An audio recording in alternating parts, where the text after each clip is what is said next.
નમસ્કાર વિદ્યાર્થી મિત્રો, ફરી એકવાર તમારું સ્વાગત છે અમારી યુટ્યુબ ચેનલમાં. તો મિત્રો, આજે આપણે આ વિડીયોમાં ગુજરાત માધ્યમિક અને ઉચ્ચતર માધ્યમિક શિક્ષણ બોર્ડ ગાંધીનગર દ્વારા જે આપણું ધોરણ 8નું મિત્રો એકમ કસોટીનું મિત્રો આપણે શરૂઆત થઈ ગઈ છે, ત્યાં ધોરણ 8નું સંસ્કૃતનું પેપર આપણે આ વિડીયોમાં જોવાના છીએ. તારીખ છે 10/8/2024, 10 તારીખ રહેશે. સમય રહેશે 1 કલાક. મિત્રો મિનિટને બદલે કલાક કરી નાખજો.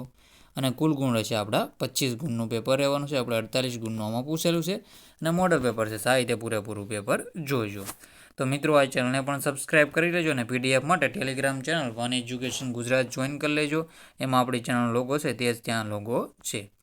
ચિત્ર જોઈને તેનો સંસ્કૃત શબ્દ લખવાનો રહેશે. તો ચિત્ર બધાની આપણે 2 પ્રકરણ છે તે એમાં જોઈ. તો પહેલું છે આ કેનું ચિત્ર છે? આ મયુર એટલે કે મોરનું ચિત્ર આપેલું છે. અહીંયા આ ચિત્ર આપેલું છે મોરનું. આ ચિત્ર કેનું આપેલું છે? મોરનું ચિત્ર આપેલું છે. એટલે આપણે એને કહીશું સંસ્કૃતમાં મયુર. શું કહીશું? મયુર એને કહેવામાં આવે છે. પછી છે બીજા નંબરનું છે, બીજું છે ઘોડાનું ચિત્ર આપેલું છે. તો એનો આપણો જવાબ રહેશે અશ્વ. ઘોડાને આપણે શું સંસ્કૃતમાં કહીશું?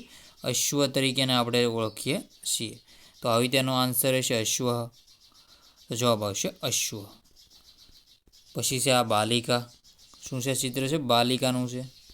બાલિકા એટલે કે નાની છોકરી આપણે કહી શકો. તો આવી રીતે આન્સર તમારે કરી લેવાના રહેશે. પછી છે આ મૂર્તિ છે. તો મૂર્તિને આપણે શું જવાબ આવશે? તો મૂર્તિમાં આપણો જવાબ આવશે પ્રતિમા. શું આન્સર છે? મૂર્તિમાં આપણો જવાબ આવશે પ્રતિમા. ગૌતમ બુદ્ધની આ પ્રતિમા રહેશે. તો આવી રીતે તમારા આન્સર દેવાનો રહેશે. અને આ બારણું છે. એટલે બારણું એટલે સંસ્કૃતમાં કહેવામાં આવશે દ્વારમ. શું કહેવામાં આવશે? દ્વારમ કહેવામાં આવશે. તો આવી રીતે આપણે ચિત્ર બધાનીના ક્વેશ્ચન સાહિત્ય જોઈ લીધા. તો મિત્રો, હું તમને મારા બીજા યુટ્યુબ ચેનલ વિશેની માહિતી આપી દઉં. તો મિત્રો, આપણે આ બીજી યુટ્યુબ ચેનલ છે, ચેનલનું નામ છે હેરી બારિયા ચેનલ છે મિત્રો. તો આ ચેનલમાં તમારે આને પણ સબસ્ક્રાઈબ કરીને મિત્રો જેમ બને એમ જલ્દી તમે 7,000 સબસ્ક્રાઈબર મિત્રો આમાં કરી દેશો તો આપણે જલ્દી પેપરની પીડીએફ મૂકી દઈશું, ઓરિજિનલ પેપરની. તો એમાં આપણે વ્લોગિંગના વિડીયો મૂકીએ છીએ. તો આ ચેનલને પણ તમારે સબસ્ક્રાઈબ કરી લેવાની રહેશે અને આમાં પણ તમે વિડીયો જોતા રહેશો. આપણે આમાં માહિતી આપતા રહીશું. સાહિત્ય આ ચેનલને પણ સબસ્ક્રાઈબ કરી લેવી. આની લિંક તમને ડિસ્ક્રિપ્શનમાં કોમેન્ટ બોક્સમાં પિન કરી દઈએ. તો ત્યાંથી તમારે સબસ્ક્રાઈબ કરી લેવાની રહેશે. તો ફરીથી આપણે વિડીયો તરફ આગળ વધીએ. હવે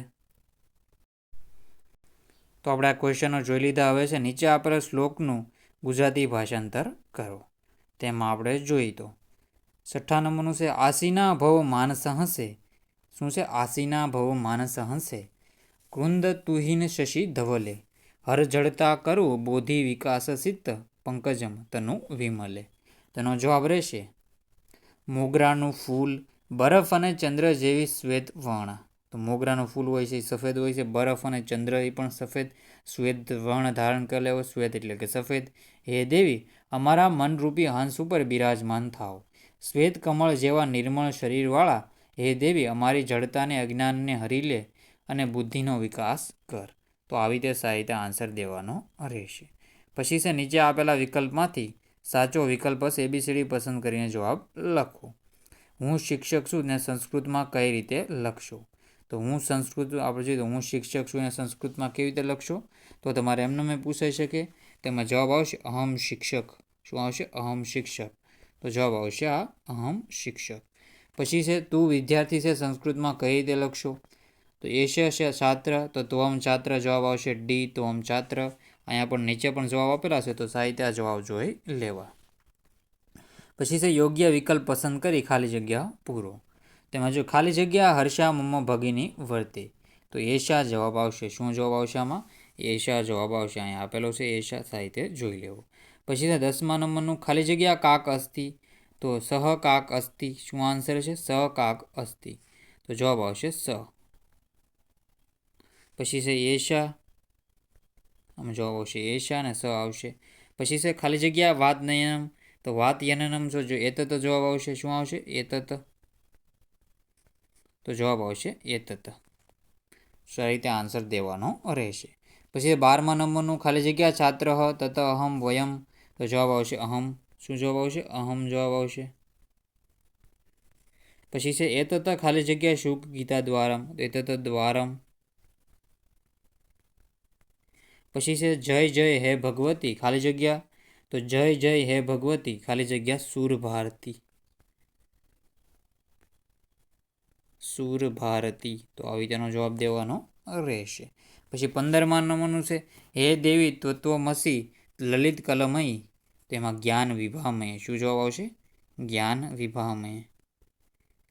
તો આવી રીતે તમારે જવાબ મિત્રો કરી લેવાના રહેશે. જવાબ પણ આપેલા છે સાહિત્ય જોઈ લેજો. પછી છે હે દેવી ત્વમ મમ માનસ હશે. તેમાં જવાબ આવશે માનસ હશે. ખાલી જગ્યામાંથી આવી રીતે તમારે જવાબ આપી દેવાના રહેશે. 17મા નંબરનું છે વયમ ત્વ ચરણો પ્રણામમ. તો અમે તમારા ચરણોને પ્રણામ કરીએ છીએ. નીચે આપેલા વાક્યોને સંસ્કૃતમાં અનુવાદ કરો. આ પ્રતિમા મૂર્તિ છે. તો એશા પ્રતિમા અસ્તિ. તે ટેબલ છે. તો સા ઉત્પીઠિકા અસ્તિ. મારું નામ રુષા છે. તો મમ નામ રુષા અસ્તિ. આ મારું ચિત્ર છે. તો એતત મમ ચિત્ર અસ્તિ. તો શું થશે? એતત મમ ચિત્ર અસ્તિ. એતત મમ ચિત્રમ અસ્તિ. તો આવી રીતે આન્સર રહેશે. એતત મમ ચિત્રમ અસ્તિ. પછી છે તે ઘોડો છે. સ અશ્વ અસ્તિ. શું છે? તે ઘોડો છે. તો સ અશ્વ અસ્તિ. તો આવી ત્યાંનો જવાબ રહેશે સ અશ્વ અસ્તિ. આ ગીતા છે. તો એશા ગીતા અસ્તિ. શું છે? એશા ગીતા અસ્તિ. એશા ગીતા અસ્તિ. નીચે આપેલા પ્રશ્નોના સંસ્કૃતમાં ઉત્તર લખો. સુરા સ મુનય કા દેવી વદંતી. તો સુરા ચ મુનય ત્રિભુવન ધન્યા શરણ્યા દેવી વદંતી. પછી છે દેવી શારદા ત્રિભુવને કીદૃશે અસ્તિ. તો દેવી શારદા ત્રિભુવને ધન્યા અસ્તિ. નવરસ મધુરા કવિતા કીદૃશે વર્તતે. તો નવરસ મધુરા કવિતા મુખરા વર્તતે. સરસ્વતી કાં હરતી કી ચ કરોતી. તો સરસ્વતી જળતા હરતી બોધિ વિકાસ ચ કરોતી. પછી છે 28મા નંબરનું દેવ્ય શારદાયા ચરણો કે વંદન કુર્વંતી. તો દેવ્ય શારદાયા ચરણો સુરમુનય વંદન કુર્વતી. પછી છે મિત્રો શ્લોક પૂર્તિ કરો. તો બંને શ્લોકને સારી રીતે તમારે પૂર્તિ કરી લેવાની છે. સારી રીતે જોઈ લેવા બેને. તો પોઝ કરીને મિત્રો બંનેને વાંચી લેજો. આગળના ક્વેશ્ચન છે નીચેના સંસ્કૃત શબ્દોના સાદા સમાનાર્થી શબ્દો લખો. તેમાં જોઈએ તો શ્વાન તો કકર કુકુર સારમે શુનક. શ્વાન તો કકર સારમે શુનક. ગજ તો હસ્તી હસ્તી કંજર દંતી દ્વિરંદ કરી. મતિ તો બુદ્ધિ ધી પ્રજ્ઞા. ધવલ તો શીત શ્વેત. ચરણો તો પાદો. અને સુરભારતી તો વાગીશ્વરી સરસ્વતી અને શારદા. તો સારી રીતે આવી રીતે તમારે પૂરેપૂરું પેપર જોવાનું રહેશે. અને ટેલિગ્રામ ચેનલમાંથી તમને PDF મેળવી લેવાની રહેશે. અને આપણી યારી બારિયા યુટ્યુબ ચેનલને સબસ્ક્રાઈબ કરીને જેમ બને એમ તેમ 7,000 સબસ્ક્રાઈબર કરવાની તમારે કોશિશ કરવાની છે. જેમ બને એમ શેર કરજો. તો મિત્રો વિડીયોને એન્ડ કરીએ છીએ. જય હિન્દ જય ભારત.